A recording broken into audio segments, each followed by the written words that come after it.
Buenos días a todos. Empezamos en 10 minutos.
Bien, buenos días a todos. Quisiera nada más comprobar que me estuvieran escuchando y que puedan ver mi pantalla ahora. La pantalla, así ya. ¿Ya? Ok, Sí, perfecto. ya. Bien, buenos días a todos. Creo que ya nos conocemos. Me llamo Leonardo Mancillas, soy endocrinólogo, profesor de servicio endocrino. Me encargo de la clínica de diabetes y embarazo y de la clínica de nódulo tiroideo. Y quisiera ver la parte práctica de los casos el día de hoy.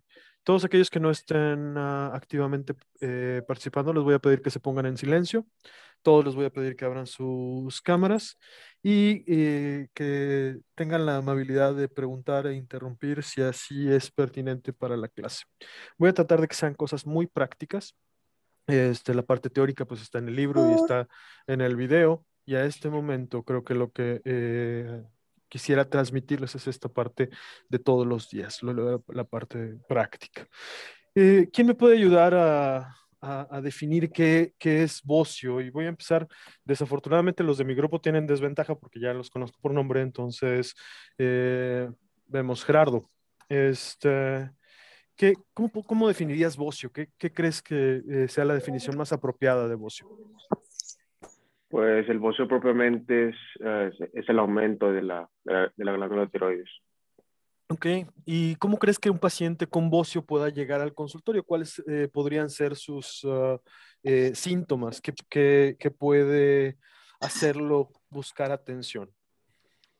Pues puede ser propiamente el aumento propio de la glándula, ya sea nada más uninodular o multinodular, o puede ya llegar el paciente en dado caso que ya presente algún problema de compresión. Ok, típicamente el paciente nota crecimiento, estoy totalmente de acuerdo contigo. El paciente generalmente no te dice, oye, me creció toda la glándula o tengo un nódulo. Lo que puede notar es que predomine de un lado o que sea un crecimiento bilateral. ¿Y qué le buscarías de semiología? Ya fue mucho contigo, Andrea.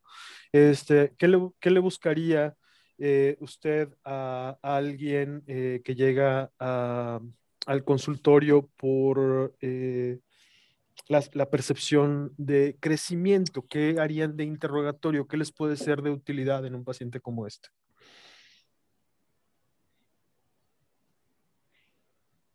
¿Está? La vi conectada hace unos minutos.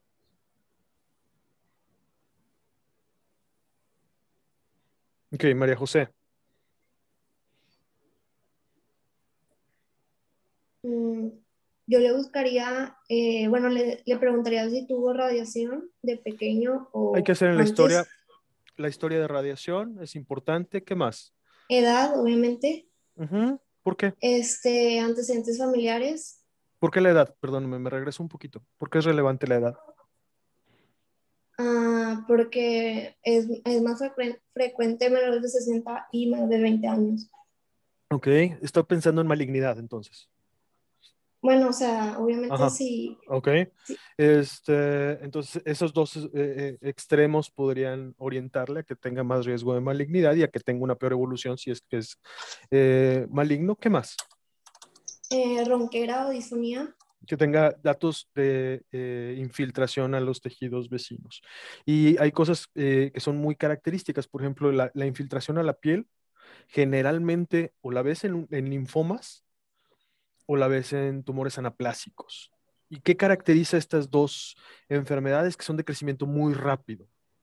El linfoma típicamente no genera disfonía y no genera obstrucción traqueal.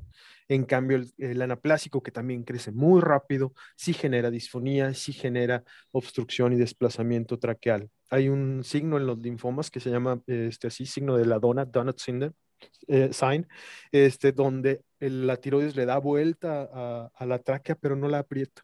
En cambio, en los anaplásicos ves la infiltración, ves la pérdida de tejidos, de planos de tejidos, etcétera. Muy bien. La velocidad de crecimiento es otra cosa que les debe preocupar, los síntomas de compresión, si tiene datos de compresión vascular, si tiene adenopatías, si es un crecimiento bilateral, si es un crecimiento unilateral, son cosas que les van a ir orientando qué está pasando. Y entonces Gerardo decía hace unos minutos que el bocio puede ser generalizado, difuso o un bocio nodular, y el bocio nodular puede ser uninodular o multinodular. Y el motivo de consulta en general en los problemas tiroideos, y lo deben haber discutido ya con Miguel el día de ayer, es o efecto de masa o efecto de hiper o hiposecreción. Y entonces, la enfermedad tiroidea la vamos a clasificar en esos dos sentidos. Ustedes pueden tener un paciente con bocio y el bocio ser multinodular y estar eutiroideo, y pueden tener un paciente con bocio multinodular y estar tirotóxico, por ejemplo. O un paciente con Hashimoto que tenga realmente su manifestación inicial bocio y a la hora de que clasifican en cuanto a su función termina estando hipotiroideo. Y entonces el bocio multinodular es un diagnóstico estructural y el estado de función tiroidea lo van a clasificar igual que siempre, como eutiroideo, tirotóxico o hipotiroideo. ¿Ok? La presentación de muchos pacientes es ahora hallazgos incidentales y es frecuente que sus pacientes lleguen al consultorio porque de forma incidental notaron una masa. Me estaba poniendo crema y me noté un tumor en el cuello. Me estaba en el espejo y vi que había un crecimiento. Levanté los brazos y algo me estorbó en el cuello. Entonces, esos son los síntomas que puede darles generalmente el bocio, el efecto de masa. Cuando tienen los síntomas de compresión o la ronquera o la disfonía o la disfagia, generalmente viene acompañado de la percepción de la tumoración también. Eh, Les voy a presentar un caso. Es una mujer que deben de estar viendo la pantalla ahora, sí.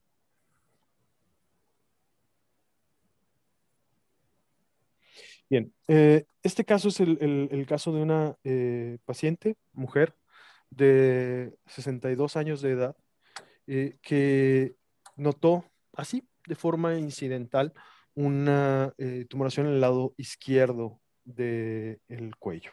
Esta tumoración no le daba síntomas compresivos, no tenía realmente nada que orientara a que tenía datos de exceso o de hiposecreción de hormonas. ¿Qué le preguntaría Jorge Humberto? ¿Qué le preguntaría usted a una paciente como estas en relación a los síntomas de hipo o de hipertiroidismo? Una paciente que viene con la percepción de una tumoración en el cuello, que a todas luces parece estar en la región topografía de tiroides. Perdóname, Jorge Homero, no Humberto. Sí, doctor. ¿Qué le preguntarías a una paciente como esta en cuanto al interrogatorio para orientarte y saber si la paciente está hiper o hipotiroidea? Pues le preguntaría por los síntomas. ¿Cuáles son los más sensibles? ¿Cuáles son los más prevalentes? Aumento de peso en los últimos. Aumento de peso. ¿Aumento de peso será muy sensible para hipotiroidismo o no mucho? Bueno, no, pero podríamos preguntar si... Okay. Perdón, ¿preguntó por cambios tiroideos o por si ha perdido? O sea, hipotiroidismo, vaya.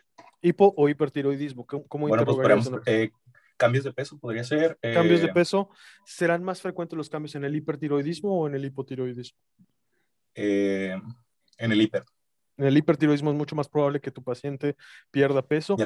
En el hipotiroidismo en general, el impacto en la magnitud del cambio de peso es menor. ¿Okay? Sí. ¿Qué proporción de los pacientes con hipertiroidismo podrán ganar peso? En el hiper, sinceramente no tengo el porcentaje. Más o menos 10%, para que lo tengan como un dato cuando estén viendo pacientes y su paciente tenga todo el resto de los síntomas de tirotoxicosis, pero ha ganado peso, no los desvíe la atención. En algunos pacientes el incremento en el apetito puede y el incremento en el consumo de energía puede ser más allá de lo que el incremento en el gasto energético sucede en el hipertiroidismo, ¿ok? ¿Qué otras cosas les pasa a los pacientes con hiper? ¿Qué le preguntarías a esta paciente? Intolerancia al calor. Intolerancia al calor, ¿qué más? Fatiga. Fatiga, si le preguntas al 80% de los pacientes que llegan a una consulta general, ¿o está usted cansado? Te van a decir que sí. Es de las menos específicas, hay que buscarlas. Hay cosas más específicas: temblor, insomnio, palpitaciones, pérdida de peso, nerviosismo, ansiedad, hiperdefecación. Son las cosas que más frecuentemente te vas a encontrar, ¿ok? En el hipotiroidismo, que te encuentras, otra vez cosas muy inespecíficas, los cambios gastrointestinales con frecuencia predominan, el estreñimiento, la percepción de que el paciente tiene piel seca, de que está cansado, de que ronca más, que le es difícil concentrarse. Y en el hipotiroidismo profundo, entonces sí, ya encuentras el edema, ya encuentras la somnolencia diurna, puedes tener apnea del sueño, puedes tener la miriada de síntomas que vienen con el hipotiroidismo. En esta paciente le hicimos todo el interrogatorio y no tenía ningún dato. Y es más, la paciente, como ya había sido referida por alguien, tenía ya un perfil tiroideo y su perfil tiroideo tenía una TSH en 2.5 y una T4 libre en 1.07. O sea, las dos dentro de lo normal. ¿Le harían ¿Le harían alguna otra prueba a una paciente como esta en cuanto a la función tiroidea o se quedarían tranquilos con esto? David Arriaga. ¿Te quedarías tranquilo con estas pruebas de función tiroidea o quisieras tener alguna otra cosa más? Pues doctor, yo en mi caso creo que no me sentiría tranquilo, le quisiera hacer otra más, pero hasta donde recuerdo, una vez que ya se tenga estos datos, por lo mismo que tiene la TSH normal y tiene su problema aquí con ese bocio, es bocio, ¿verdad? No, no son nódulos. La paciente, hasta hoy haz de cuenta que no has visto mi pantalla, Ok. y la paciente viene por crecimiento y con un perfil tiroideo normal. ¿Qué quisiera saber de la exploración? Ya que vamos ahí. ¿Cómo quisieras revisarlo? ¿Qué quisieras de datos? Quisiera datos, pues la consistencia o sí, si es doloroso, la consistencia, si es como que más pétrea de, si tiene nodulaciones, si es difuso. Ya sabiendo esto que salió con condiciones normales, ahí nos podríamos guiar más para saber, pues, si hacemos una biopsia con aguja fina Ok, o ahí algo te así va. por el estilo. Resulta que esta paciente tiene una tiroides en situación normal. Ujú, Es una tiroides normofijada en la base del cuello, que tiene un crecimiento asimétrico, de predominio unilateral, que es móvil, que no es doloroso, que no tiene adenopatías. La glándula del lado contralateral se palpa normal. La dimensión del nódulo es de aproximadamente 2 por 3 centímetros ujú. a la exploración física. Se mueve con la deglución y no le condiciona cambios cutáneos. ¿Alguna otra pregunta de la exploración? Mm, La encontré clínicamente eutiroidea, tiene una frecuencia cardíaca normal, no tiene temblor, no, los reflejos de estiramiento muscular son normales. ¿Algo más que quieras saber? con eso yo creo, doctor, que procedería a hacerle una biopsia con aguja fina. Por el Este, tamaño también de la nodulación, que creo que ujú. mayor de 1.5 centímetros Podría está podría indicada. estar indicado. Ujú. Ok. ¿Qué te haría diferente si esta paciente, no es el caso, pero qué te haría diferente si esta paciente hubiera tenido una TSH de 0.05 con una T4 libre normal o normal alta? Con una TSH disminuida, Así es. pensaría que pues podría estar teniendo la paciente, mm, Podría estar teniendo un hipertiroidismo subclínico. hipertiroidismo. Sí, sí, sí. Ujú. Y entonces, a pesar de eso, ¿irías por una biopsia o no? Es una situación hipotética Em, porque no es el caso de esta paciente, pero se pueden presentar así. pues igual por el tamaño, no sé si de todas formas está indicado, doctor. Bien, si tu paciente está hipertiroideo, es una de las pocas indicaciones que tenemos para ir a hacer un gamagrama. Tu paciente tiene la Ok. sospecha de que tenga un adenoma tóxico, un nódulo tiroideo que tiene producción autónoma de hormonas tiroideas. Y esa sería una de las pocas indicaciones donde vas y haces un gamagrama para saber si el exceso de producción de hormonas es ahí y qué encontrarías en una... no, tú ya fue mucho contigo, déjame Ok. cambiar de objetivo. Este,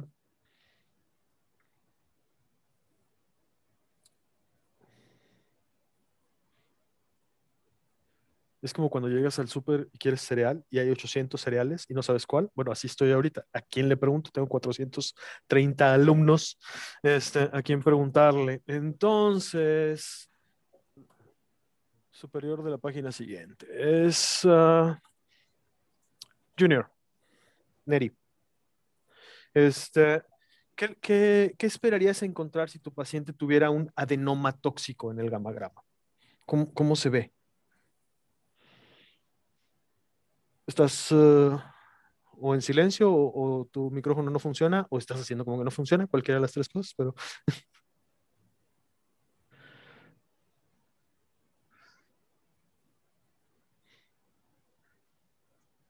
ok. Ahí.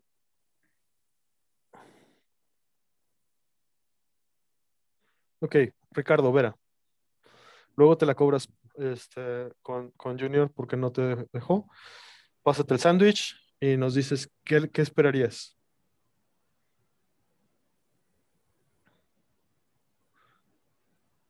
Ricardo.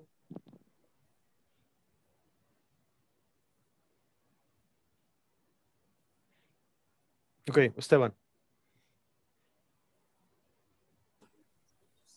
Habría unos nódulos hipercaptantes y la glándula estaría hipocaptante, ¿no? Así es.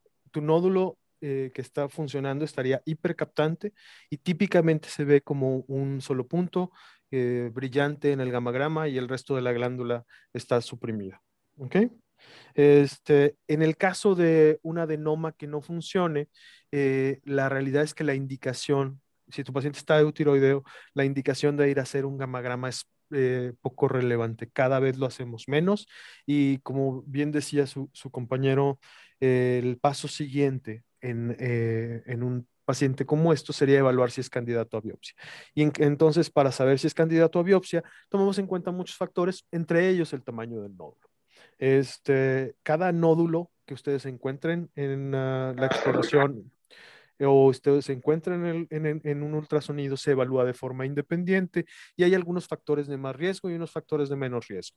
Cuando tengo un nódulo que creo que es de más riesgo, es porque es un nódulo que es profundamente hipoecoico, que no tiene márgenes bien definidos, que es más alto que ancho, que tiene calcificaciones, que se asocia con adenopatías. Bueno, ese es un nódulo que es más sospechoso. Por el contrario, un nódulo como estos, que es esencialmente un nódulo isoecoico o con áreas un poquito más hiperecoicos, que no tiene sombra acústica, que tiene los bordes muy bien definidos. Perdón, nada más alguien confírmeme que ven mi mouse. Sí. Sí, doctor. Ok. Doctor. Ven los bordes muy bien definidos. Bueno, pues ese no es un nódulo que les haga pensar que es un nódulo sospechoso. Mide, de hecho, un poquitito más en el ancho que en el alto, está redondeado, un nódulo único, respeta el vaso sanguíneo, pues nada que nos preocupe en ese eh, talante. Mide un poquitito, les decía, un poquitito más de ancho que de alto, entonces no es más alto que ancho. Aquí mide 1.8 por 1.6 y le ves la vascularidad, tiene vascularidad periférica, igual nada que nos preocupe ahí. Y a este nódulo sí se le hizo una biopsia por aspiración por el tamaño. Y en la biopsia por aspiración con aguja delgada nos reportan un Bethesda 2. ¿Qué alguien me podría decir, Sabrina Rojo? ¿Qué cree usted que signifique este Bethesda 2, esta clasificación de Bethesda? Bueno, es baja, entonces yo creo que sería un nódulo benigno. Es muy probablemente benigno. ¿Qué haría con este nódulo? ¿Cuál sería su recomendación? Es un nódulo que ya en el ultrasonido, en la clínica parecía un poco más grande, en el ultrasonido mide ese 1.8 por 1.8 por 2.65, o sea, 3 por 2. ¿Qué haría con él? Bueno, yo lo retiraría con una tiroidectomía. Bien, aquí hay básicamente dos conductas terapéuticas.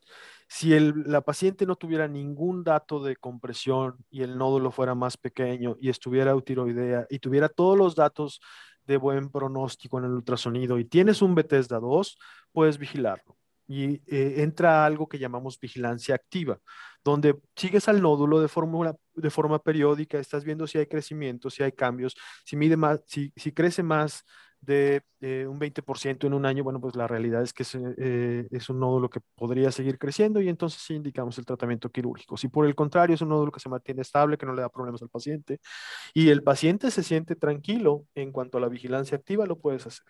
Esta paciente, desde el primer momento que llegó, es quítenme eso, pero ¿qué es eso?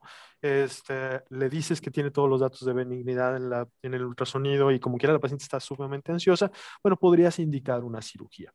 Y en este caso, como tienes toda la sospecha de que el nódulo sea benigno, recomiendas una cirugía limitada, no una tiroidectomía total.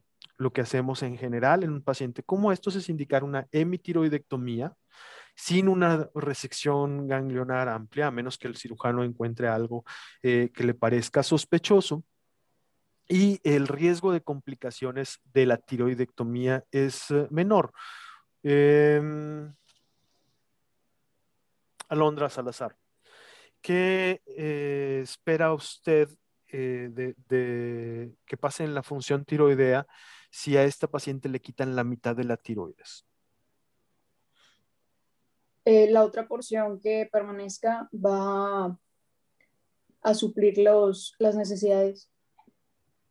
Típicamente sí, más o menos 15 a 20% y dependiendo la serie que ustedes revisen de los pacientes que se les hace una hemitiroidectomía, llegan a tener elevaciones de la TSH que requieren tratamiento de reemplazo. Esto es particularmente cierto en aquellos pacientes que tienen anticuerpos o que tienen una tiroiditis de Hashimoto en la histopatología y en algún momento desarrollan el hipotiroidismo. También puede ser que la masa tiroidea remanente sea insuficiente y empiece a compensar, y si tienes crecimiento es otra indicación de dar reemplazo con hormonas tiroideas. A esta paciente se le realizó una hemitiroidectomía y la hemitiroidectomía, el reporte fue un adenoma tiroideo. Se le quitaron algunos ganglios, todos ellos fueron ganglios reactivos inflamatorios. La evolución inicialmente fue muy buena y hacia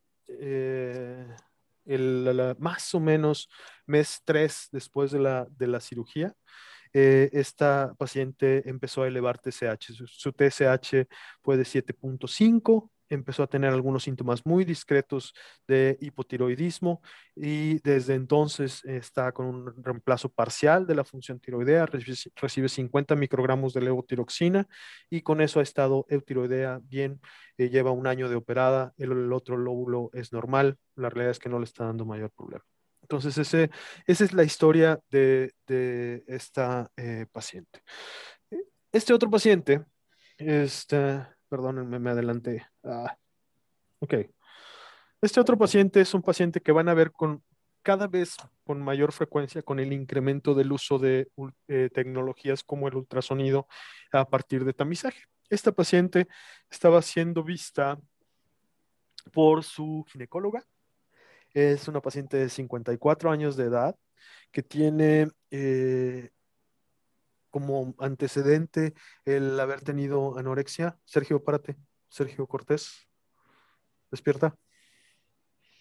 Esta, ¿te acuerdas de lo que estaba diciendo esta paciente? No, ahí te va. Es una mujer de alrededor de 54 años de edad que estaba siendo vista por su ginecóloga por los síntomas de menopausia. Y entonces, había entrado a la revisión ginecológica, le hicieron su citología vaginal, le hicieron un ultrasonido pélvico. La misma ginecóloga le hizo un ultrasonido mamario en complemento a la mastografía. Y ya que estaba haciendo el ultrasonido mamario, dijo, ¿y si le vemos la tiroides? Y pasó el transductor a la tiroides y la paciente no tenía ningún síntoma y se encontraron un nodulito y es por ese el motivo que me la refirieron. ¿Ok? Eso les va a pasar con mucha frecuencia. Están haciendo muchos estudios de tamizaje y entonces se encuentran nódulos en pacientes que son completamente asintomáticos. Esta paciente no tiene historia de radiación, tiene historia de haber tenido anorexia en la juventud, está en remisión. Ahorita no tabaco, no alcohol, hace una buena cantidad de actividad física, no toma prácticamente medicamentos, alguno que otro suplemento, está en la menopausia fisiológica, tuvo 3 hijos, una mujer saludable. Y pues a partir del haber encontrado ese nódulo es que me la envían. Tiene una serie de perfiles tiroideos. Ella de forma anual se hacía check-ups y tiene, al menos por los últimos 5 años, perfiles tiroideos normales. Y el motivo de envío fue el hallazgo incidental de un nodulito que es este. Es un nódulo que mide menos de 1 centímetro, que sí es hipoecoico, pero es más ancho que alto, que no ocasiona ni siquiera bocio, no es palpable este nódulo. Eh, Ustedes ven aquí que está respetada el lóbulo. Aquí está el esófago y no tiene ni involucro, no hay adenopatías, la glándula tiroides es pequeña y la paciente está clínicamente eutiroidea. Esa es la parte central del lóbulo tiroideo. Aquí ven una mejor visión del esófago. Y esa es la visión longitudinal. Como ustedes pueden ver, es una tiroides pequeñita en la que solamente este nódulo hipoecoico de menos de 1 centímetro está ahí presente. Le pones el Doppler y pues la realidad es que no encontramos nada relevante.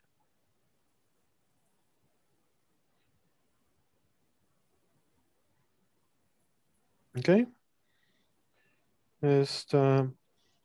Y la pregunta es, ¿qué harían con esta paciente? La paciente obviamente está asustada porque le encontraron, en palabras de su médico primario, su ginecóloga, un tumor en la tiroides. Entonces, la paciente viene con ustedes y está asustada. Wendy Mayorga, ¿qué haría usted con esta paciente?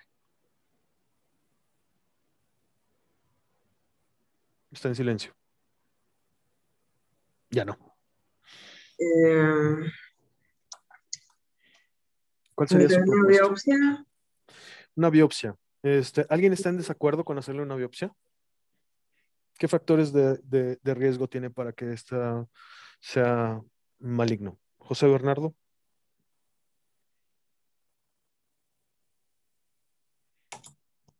Sí, que presenta que el nódulo es más ancho que alto. ¿Y eso es riesgo de malignidad?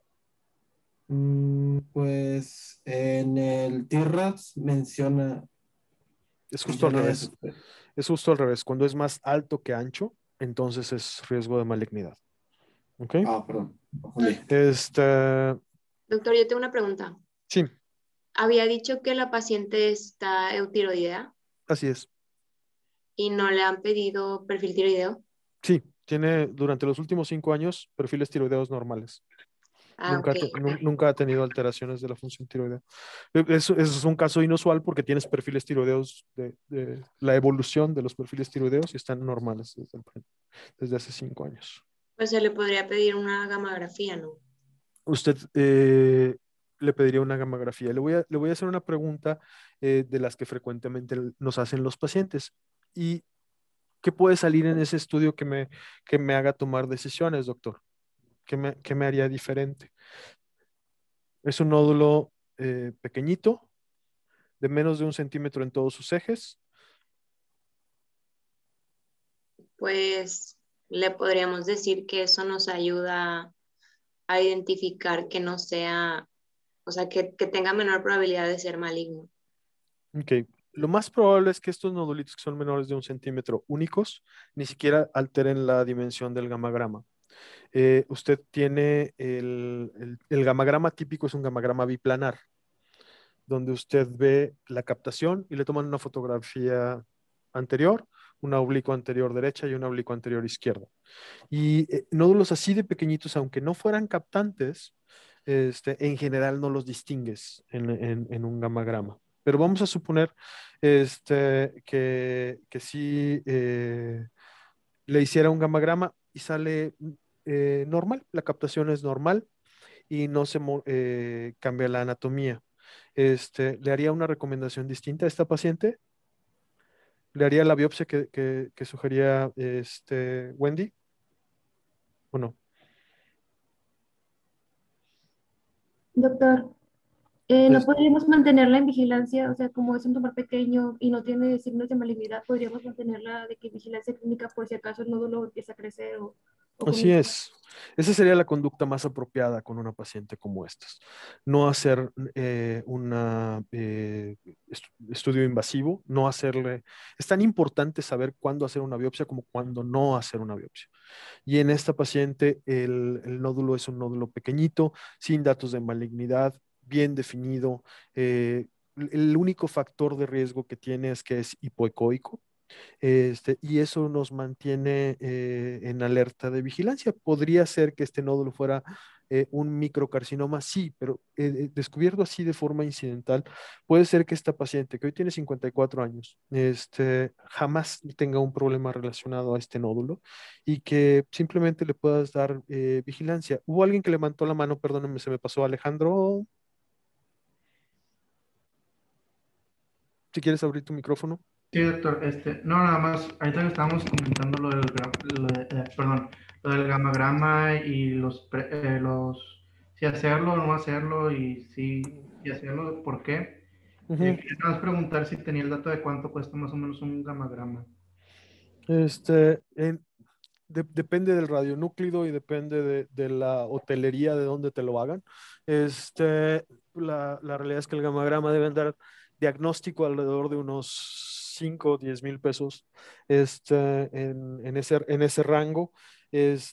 Y creo que debería ser una herramienta que bien indicada te dé información, como en el caso de la paciente anterior, si hubiera tenido la TSH suprimida, podría ser una herramienta diagnóstica apropiada. En el caso de alguien que tenga una tiroiditis subaguda, donde quieres ver que no haya captación, bueno, pues ese también es un diagnóstico en el que el gamagrama te da información. Hoy por hoy, la utilidad del gamagrama se mantiene en esos nichos, en el bocio multinodular, en el bocio nodular tóxico y en la tiroiditis, y el ultrasonido y la biopsia por aspiración han ido ganando tracción en su utilidad en la evaluación del nódulo tiroideo y el riesgo de malignidad.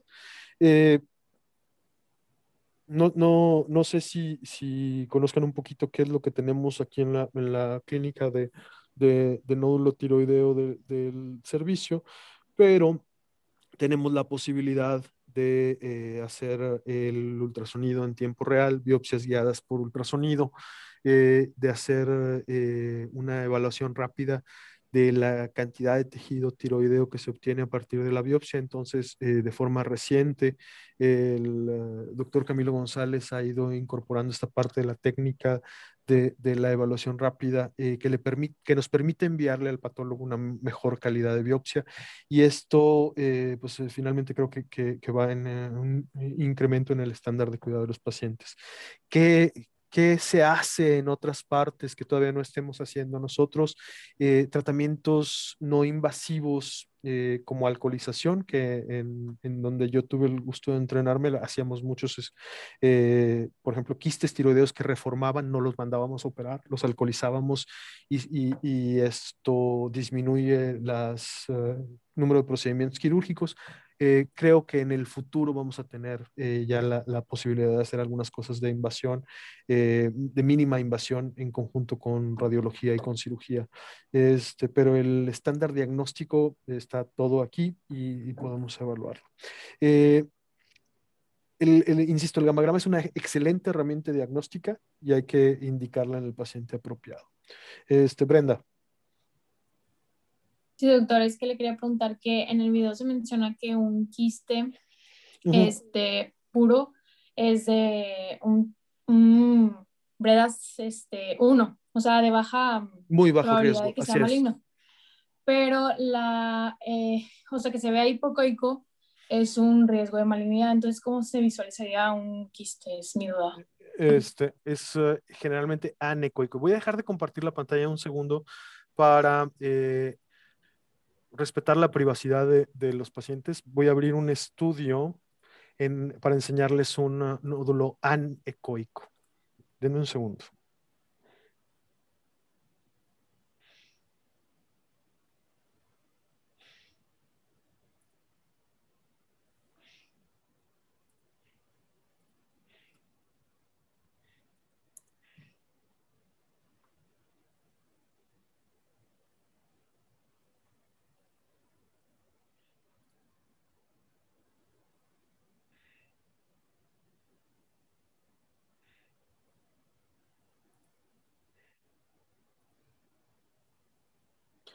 Muy bien. Ahí deben de estar viendo otra vez mi pantalla. ¿Se fijan cómo dentro de este estudio, ¿la ven ya? Sí. Dentro de este estudio, si yo les digo sin situación que esta es la carótida, esta es la yugular y este es el nódulo tiroideo, ustedes no notan diferencia en el contenido, no hay ecos en el interior, ¿verdad? Bueno, si yo le diera un poco más de ganancias, aquí el foco del estudio estaba aquí, pero si yo le diera un poco más de visión posterior, veríamos algo en el quiste tiroideo, que esto es un quiste tiroideo, un reforzamiento posterior. Se ve en la parte más posterior o lejana del transductor o un incremento en la ecogenicidad. Aquí se alcanza a ver un poquito más blanco. No sé si lo distingan. Ese reforzamiento posterior es típico de los quistes. No se ve ningún eco en el interior y en este caso, como el nódulo estaba grandecito, vean aquí 2.6 centímetros, aquí se ve mejor el reforzamiento posterior. Ese nódulo fue drenado, porque estaba dando síntomas de compresión y estaba grande. Pero el riesgo de malignidad de estos es realmente casi cero. No sé si contesté su pregunta, Brenda. Sí, gracias. Uh-huh.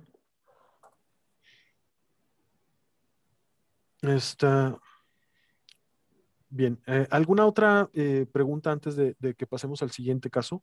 Yo, doctor. ¿Quién es yo? Yo, Vanessa.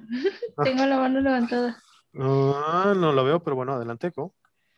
Sí, es que creo que estoy un poco confundida respecto al gamagrama, porque, por ejemplo, bueno, no sé si estoy revolviendo cosas o no sé. Por ejemplo, ayer que vimos hipotiroidismo, uh-huh.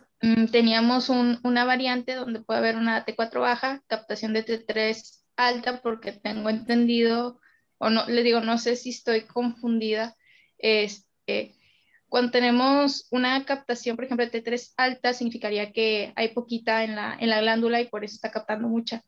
Y bueno, entre otras cosas es que en esa no había tratamiento porque pues la captación, por otras cosas, X.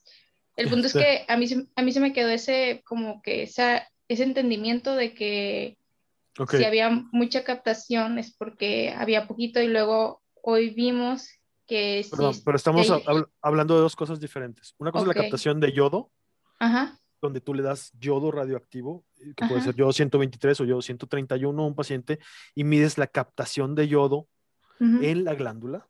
Y la otra cosa es la captación. Otra cosa es la captación de T3, que es un estudio bioquímico donde tú mides en forma inversa qué tanta T3 está circulando.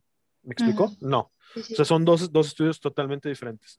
En general, la captación de T3 la van a seguir reportando en algunos laboratorios en México. En la mayoría de los laboratorios a nivel internacional y las guías de la American Thyroid Association utilizan, o del American College of Physicians, utilizan T4 libre, en casos seleccionados T3 libre y T3 reversa, y TSH como indicadores de la función tiroidea.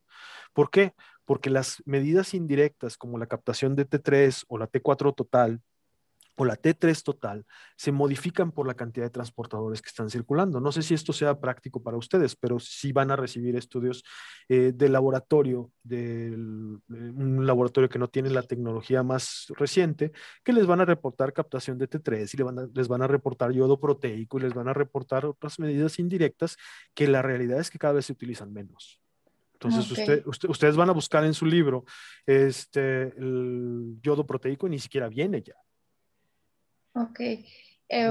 Bueno, y entonces cuando hablamos del gamagrama, usualmente se habla de captación de yodo o puede haber más variantes. Gamagrama, usted lo puede hacer para medir captación y es yodo, o para medir morfología y es ahí, puede ser tecnecio, sestamibi, o puede ser yodo.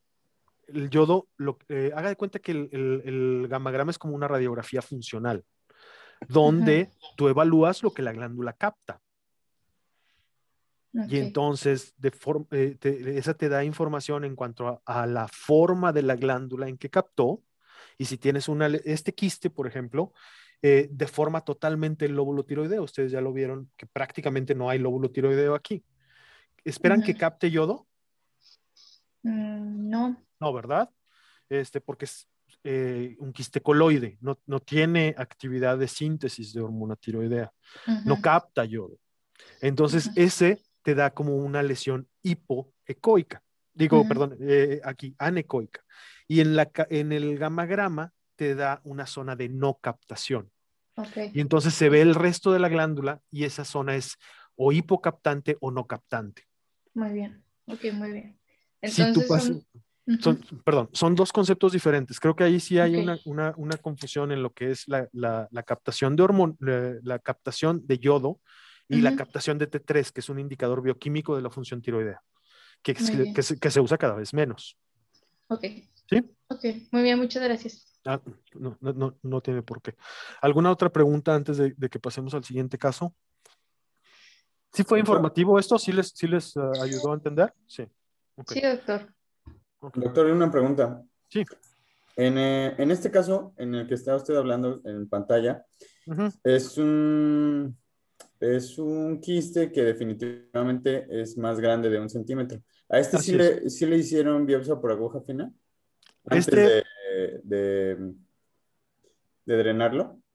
es en el mismo procedimiento. O sea, en este caso, lo que haces es, en lugar de extender solamente laminillas, la paciente tenía datos de compresión y entonces lo que haces es drenar el quiste para aliviar esos síntomas de compresión. Haces un bloque celular, mandas a centrifugar el extracto el contenido del quiste. Aquí no hay una pared sólida. Una vez que lo aspiramos, el tejido tiroideo quedó normal.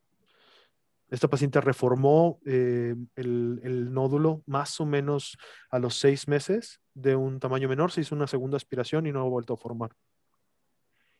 Ok, gracias, Sí. doctor. Pero aquí no podríamos decir, como en algunos otros casos donde hay un nódulo mixto que tienes zonas sólidas y zonas quísticas, donde vas y haces la biopsia de la zona sólida, mandas un extendido y drenas el resto. ¿Ok? Doctor, gracias. Muy bien. ¿Alguna otra pregunta?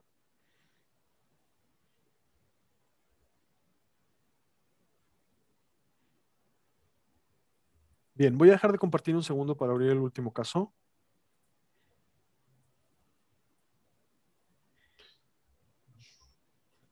Y este último caso es una paciente. Ok, perdón.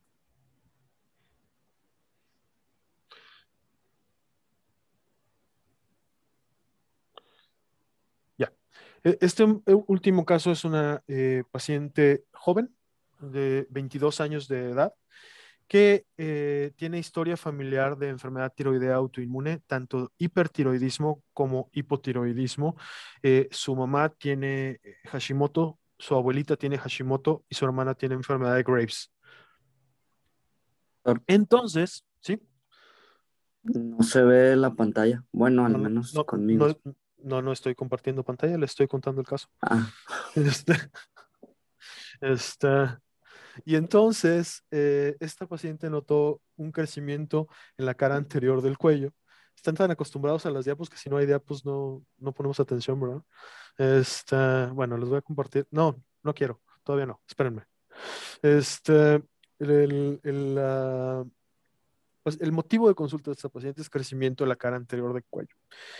La paciente se siente bien, pero como hay tanta conciencia de la enfermedad tiroidea en la familia, ella notó la anormalidad y fue al consultorio. Yo atiendo a su hermana y atiendo a su mamá.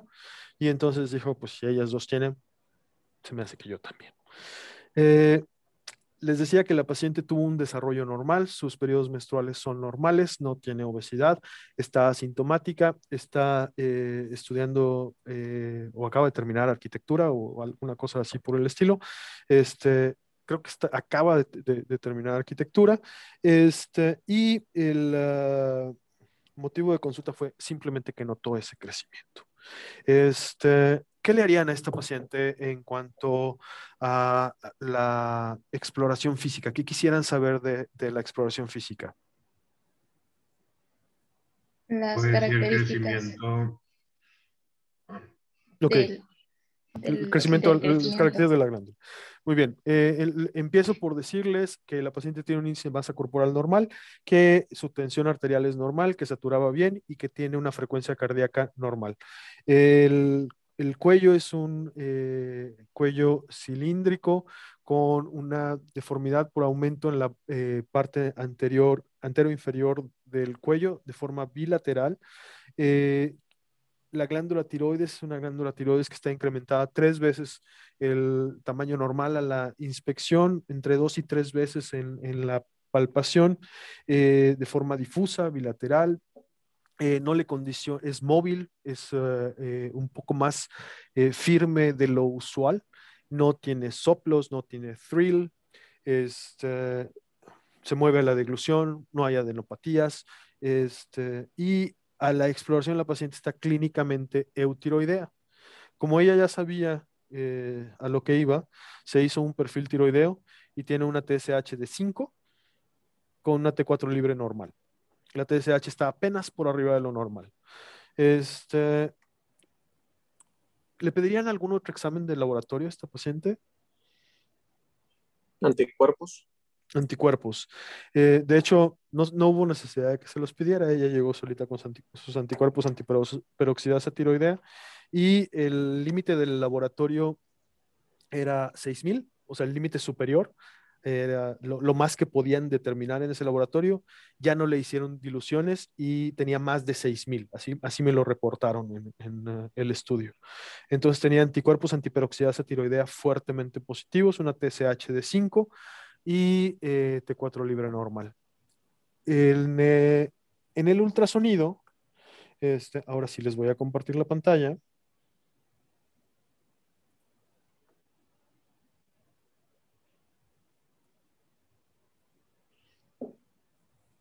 En el ultrasonido tienen una glándula tiroides que está incrementada de volumen. En el istmo normalmente tenemos 0.3, 0.4 como máximo diámetro anteroposterior. Este paciente tiene 0.55. Ustedes pueden ver que la textura de la tiroides es como multinodular y estas imágenes que le llamamos en queso suizo. Vean cómo está engrosado el istmo. Este es el polo superior de la tiroides, se ve también engrosado. Esta es una corte longitudinal. La tiroides mide un poquito más de 4 centímetros. Estos son 3 y no alcanza a medir ni de acá ni de acá. Y ven esta consistencia heterogénea, estas bandas fibrosas que hacen formar pseudonódulos. Vean cómo no está completo aquí. Esto se ve como una banda fibrosa que no tiene un cierre completo. Aquí también se ve un incremento en la densidad alrededor. Ven esta extensión, esa heterogeneidad, ese puntilleo. Igual, vean cómo aquí se ven lesiones en queso suizo. Es el lóbulo contralateral. Igual, vean cómo se ve heterogéneo, áreas hipoecoicas, bandas fibrosas. Lo mismo aquí. Y entonces, ¿qué le dirían a esta paciente? ¿Qué tiene? Esta está muy bonita.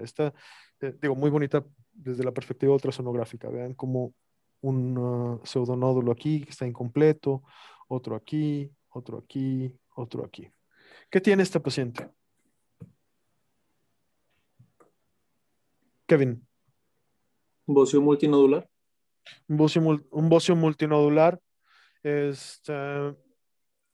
¿No tóxico? Ajá. ¿Y de diagnóstico qué le pondrían? ¿Un pseudo? Perdón. Denme un segundito porque me está timbrando el teléfono y se metió a la compu. Ya. De diagnóstico bioquímico, TSH de 5, o sea, arriba de lo normal, con T4 libre normal. ¿Cómo se llama eso? ¿Hipotiroidismo subclínico? hiposubclínico, con anticuerpos positivos, con este ultrasonido, con la historia familiar, ya alguien dijo por ahí, esta paciente Enfermedad de Hashimoto. Tiene una tiroiditis de Hashimoto.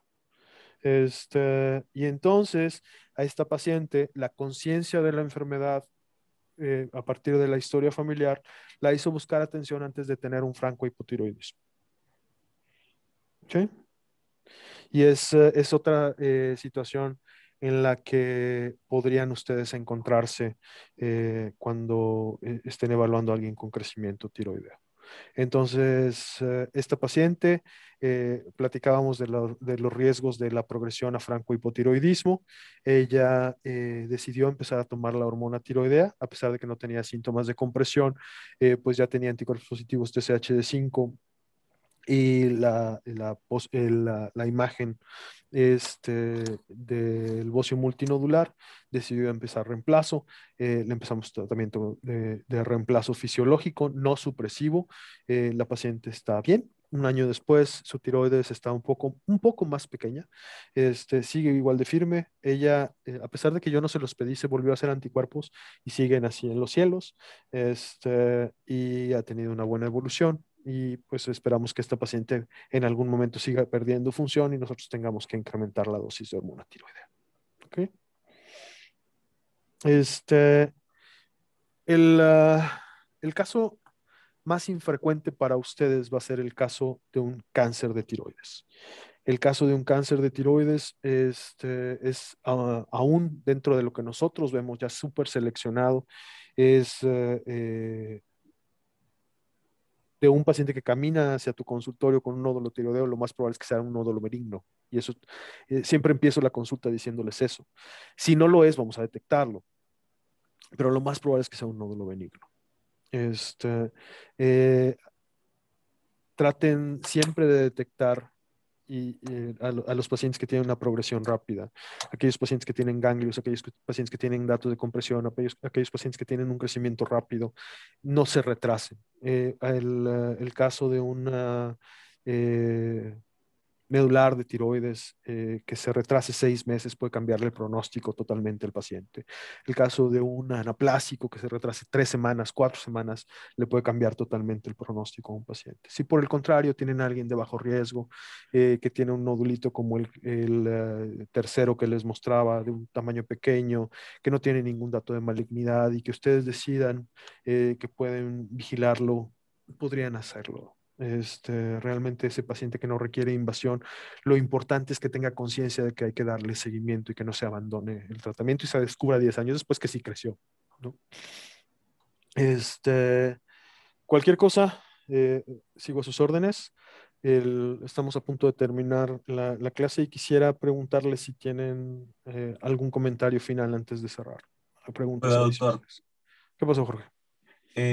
Ahorita que mencionó el caso de la paciente que se quiso quitar la tiroides por el Ajá. aumento que tenía, Ajá. que le hicieron la tiroidectomía subtotal y que le empezaron Menos. a... Le hicieron una hemitiroidectomía. Bueno, una EMI, Ajá. que le empezaron a dar la hormona de reemplazo para cumplir con las necesidades que necesitaba. Vaya, en algún punto el resto de la tiroides podrá suplir esas necesidades sin necesidad de estar dando la hormona exógena. De hecho, lo que hacemos es justo al revés. Le damos la oportunidad que después de la tiroidectomía evaluemos la función tiroidea y si se mantiene normal, no le damos reemplazo. En esta paciente, como empezó a elevar TSH, fue que le dimos el reemplazo. Ah, ok. Perfecto. Doctor, sobre este último caso, consideramos que el diagnóstico sigue siendo tiroiditis de Hashimoto, aun si el hipotiroidismo no es franco. Sí, claro. Tu paciente tiene una tiroiditis de Hashimoto. O sea, el diagnóstico etiológico es una tiroiditis de Hashimoto. El diagnóstico funcional hoy es un hipotiroidismo subclínico. Y el diagnóstico morfológico ultrasonográfico es un bocio multinodular. Entonces, es una paciente con bocio multinodular por tiroiditis de Hashimoto que tiene hipotiroidismo subclínico. Muy bien. Gracias. Doctor, yo tengo otra duda. Tanto en esta paciente con Hashimoto como en la paciente que tenía el nódulo benigno, la vigilancia, ¿cada cuánto tiempo debería ser? ¿Qué es mucho y qué es poco tiempo? En general, la recomendación es, perdóname, Son de forma inicial alrededor de los 3 meses, después cada 6 meses, después vamos postergando. La mayoría de los pacientes terminamos viéndolos 2 veces al año para evaluar el crecimiento. ¿Por qué la visita inicial a los 3 meses? Porque puede ser poco probable, pero puede ser que tengas un tumor de crecimiento rápido que hayas detectado de forma incidental y que si te esperas 6 meses vaya a ser más allá de lo apropiado. Pero en la primera visita 3 meses y después las espaciamos lo usual. Gracias. Muy bien. Doctor, Sí. buenos días. A mí me quedó una duda de una pregunta que vi en plataforma. Ajá. Decía que tenía aumentada la prolactina y la TSH, Ajá. pero en clase nos habían comentado que la prolactina se aumentaba. Se aumentaba cuando eran, o sea, a nivel de hipotálamo, el problema. Pero pues lo que habíamos visto ese día era... Perdóname, no le entendí su pregunta. Clarifícamela para tratar de seguirla. Ok, ¿por qué hay elevación de prolactina? ¿En qué? Es que no sé de qué me habla, perdóneme. Perdón. Sitúeme otra vez. ¿Cuál era la pregunta que usted vio en plataforma y qué es lo que quiere saber? Si lo que quiere saber es la relación entre la hipersecreción de TSH en el hipotiroidismo y la prolactina, eso está a nivel de TRH. La TRH estimula la secreción de prolactina y por eso está alta. No sé si eso sea lo que me está preguntando. Sí, creo que sí. Ok. Muy bien, Regrésese al libro de Fisio, Ángela, y échele una miradita a la secreción de TSH. Muy bien. ¿Ok? Ok, doctor. Gracias. Muy bien. Y perdóname, no le entendí al principio la pregunta. Creo que ya no se estoy preocupe. entendiendo. Ok. Gracias. Muy bien. ¿Quién es? ¿Dónde? Yo, Jorge Martínez. Yo A ver. tengo una pregunta, pero, por ejemplo, en ese caso que mencionó mi compañera Ángela sobre el aumento de la hormona prolactina, ¿cómo podríamos saber o diferenciarlo de un prolactinoma? No sé si ya pasaron esta parte de hipófisis en las clases, pero los niveles en general en el prolactinoma de prolactina sérica son mucho más grandes. Y si bien es cierto que hay tumores cosecretores de TSH y prolactina, la probabilidad de que esto ocurra es rarísima. Lo más probable es que si hay una elevación de TSH por un hipotiroidismo primario y tienes una prolactina en 30, 40, al momento de corregir el hipotiroidismo, la prolactina se corrija. Si por el contrario tienes una prolactina en 300, la paciente tiene amenorrea, y tienes una TSH en 4 o en 5, pues lo más probable es que el problema primario sea la hiperprolactinemia y tengas que distinguir eso. ¿Ok? Sí, doctor, muchas gracias. A la orden. Muy bien. Para mi grupo nos vemos 9:15.